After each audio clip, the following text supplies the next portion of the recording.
Calling Russia a gas station with a bunch of nuclear weapons, or calling Putin, quote, authoritarian gas station attendant with some legacy of nuclear weapons from the old Soviet Union, is exactly the kind of simple-minded thinking that has produced decades of failed diplomacy and ultimately war.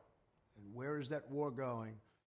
Those such as Mitt Romney and Ron DeSantis, very much alike, who insist on arrogantly treating Russia as deeply inferior to the other nations of the world, with no history or culture or pride, are not only ignorant and foolish, but their attitude makes it impossible to negotiate peace, absolutely impossible.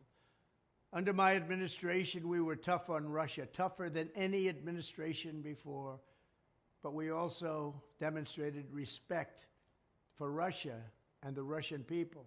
We demonstrated understanding for Russian history and the fact that Russia lost over 20 million lives in World War II. They were fighting with us. This kind of neocon rhetoric mocking Russia's nuclear weapons, along with implying that Putin must be tried and presumably executed as a war criminal, only increases the chance of deadly nuclear escalation.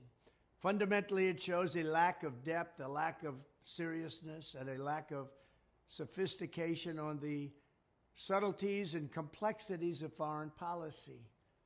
You can't do certain things and end up with peace. This is not the time for an on-the-job training as we face the possibility of nuclear war. And our leaders, if you call them that, got us there. This is where we are. The word nuclear was never even mentioned during the Trump administration. Now it's being mentioned every hour of every day.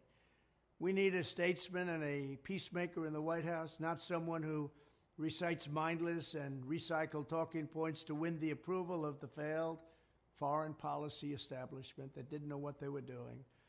In 2024, I am the only candidate who can prevent World War III. I will prevent World War III. There's nobody else that's going to do that.